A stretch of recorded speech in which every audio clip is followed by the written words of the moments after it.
kabar orang tua kita?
Selamat pagi, salam, salam damai sejahtera bagi kita semua. Bapak, Ibu, dan saudara-saudara, kita bersyukur Tuhan menghantar kita memasuki hari yang baru, Senin 10 Februari 2025. Bapak, Ibu, sebelum kita memulai aktivitas kita, baiklah kita mendengarkan firman Tuhan.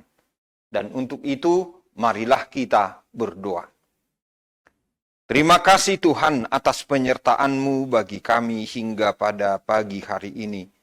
Sebelum kami memulai aktivitas di hari ini, kami ingin mendengarkan firman-Mu. Berkatilah Tuhan firman-Mu bagi kami. Berkati kami semua yang mendengarkan firman-Mu. Dan kiranya kami boleh melakukannya dalam kehidupan kami sehari-hari. Terima kasih Tuhan. Di dalam nama Tuhan Yesus Kristus kami berdoa. Amin.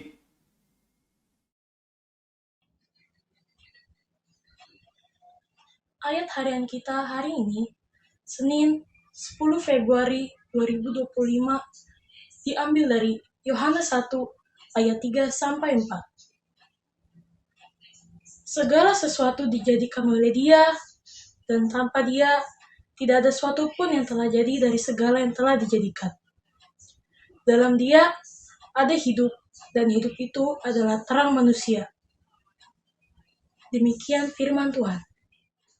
Bapak, Ibu, dan saudara-saudara, firman Tuhan hari ini mengingatkan kita tentang Yesus sebagai sumber kehidupan. Saya memilih judul dari renungan ini, Yesus sumber kehidupan. Ada dua hal utama yang mau dijelaskan di sini. Satu, menegaskan bahwa Yesus atau firman adalah pencipta segala sesuatu. Tidak ada sesuatu pun yang ada di dunia ini yang diciptakan tanpa Dia. Di sini mau ditunjukkan kuasa Yesus yang tidak terbatas sebagai sumber keberadaan seluruh ciptaan. Dua, Yesus Kristus adalah sumber hidup, baik hidup jasmani maupun rohani. Hidup di dunia yang sementara maupun kehidupan yang selamanya, hidup abadi atau kekal. Hidup dalam Yesus tidak hanya menunjuk pada keberadaan biologis yang akan berlalu, tetapi juga menunjuk pada kehidupan rohani yang sejati, yang menetap, yang kekal. Bapak, Ibu, dan saudara-saudara, apa yang dapat kita renungkan dari firman Tuhan pada hari ini? Pertama, Yesus Kristus adalah sumber kehidupan. Di dunia kita yang sekarang ini, kita masih menghadapi tantangan hidup global. seperti ketidakpastian ekonomi, konflik sosial, dan dampak teknologi yang semakin cepat.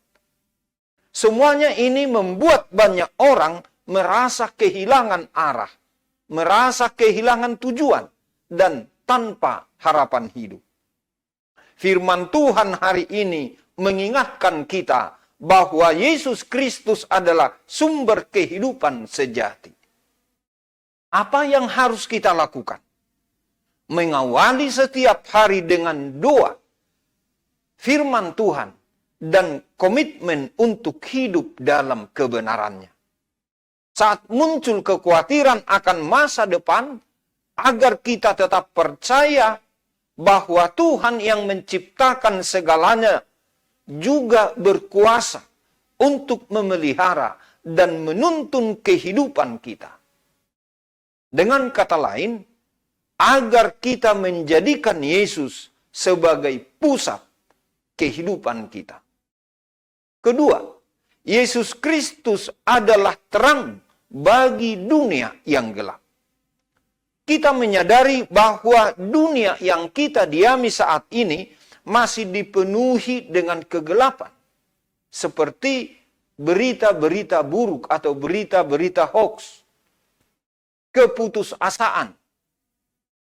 Moral yang merosot. Dan berbagai konflik. Firman Tuhan hari ini mengingatkan kita. Yesus adalah terang bagi kehidupan kita. Ia akan membimbing kita umatnya keluar dari kegelapan itu.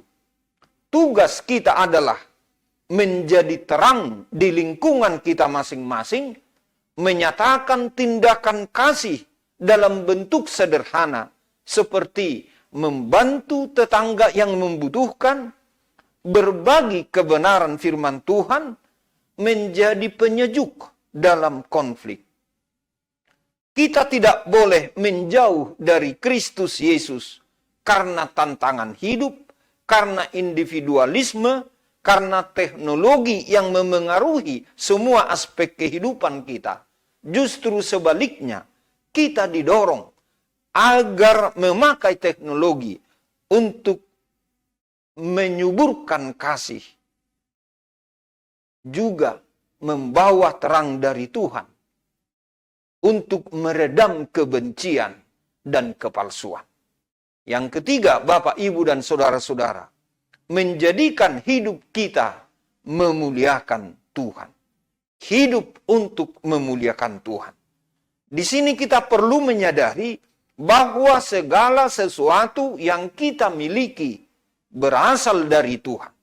Itu berarti bahwa hidup ini bukan milik kita sendiri, melainkan untuk memuliakan Tuhan. Oleh karena itu, Bapak, Ibu, dan saudara-saudara, kita perlu selalu merenungkan tujuan hidup kita. Apakah keputusan, pekerjaan, dan cara hidup kita mencerminkan kemuliaan Tuhan?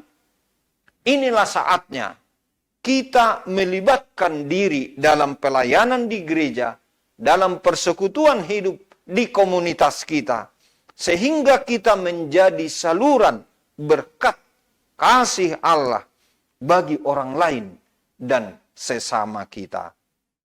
Amin. Selamat pagi, salam damai sejahtera, Tuhan Yesus memberkati. Kita berdoa. Terima kasih Tuhan atas firman-Mu yang boleh kami renungkan pada pagi hari ini. Biarlah kami boleh merasakannya, meresapinya, dan melakukan dalam kehidupan kami sehari-hari. Tuhan, kami mengingat keluarga, saudara-saudara kami yang dalam keadaan berduka, dimanapun mereka berada. Tuhan, biarlah mereka boleh menerima penghiburan dan kekuatan yang dari Tuhan. Bagi saudara-saudara kami yang dalam keadaan sakit, biarlah mereka juga boleh mengalami kesembuhan dan pemulihan yang dari Tuhan. Kami berdoa bagi mereka yang sakit, yang akan menjalani tindakan dokter pada hari ini atau dalam minggu ini. Kiranya itu semua membawa kebaikan bagi mereka, ya Tuhan.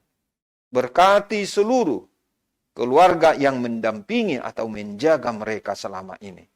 Biarlah juga mereka boleh merasakan sukacita karena pemulihan dan kesembuhan dari anggota keluarga masing-masing. Tuhan, kami juga berdoa untuk saudara-saudara kami, siapapun mereka yang dalam pergumulan, juga dalam menghadapi berbagai masalah dalam kehidupan, gangguan dalam pekerjaan, gangguan dalam relasi, atau juga hal-hal lainnya dalam kehidupan keluarga. Kiranya mereka boleh merasakan kehadiran Tuhan dalam hidupnya. Ya Tuhan, biarlah mereka juga boleh mengalami sukacita, kelegaan, kenyamanan, dan kedamaian. Tuhan, hari ini kami berserah diri ke dalam tangan-Mu. Biarlah Tuhan menuntun kami untuk setiap aktivitas di hari ini, sehingga membawa sukacita bagi kami semua dan kemuliaan bagi nama Tuhan. Terima kasih Tuhan. Di dalam nama Tuhan Yesus Kristus kami berdoa dan mengucap syukur. Amin. Anugerah Tuhan kita Yesus Kristus dan kasih setia dari Allah Bapa dan persekutuan dengan Roh Kudus kiranya menyertai kamu sekalian. Amin.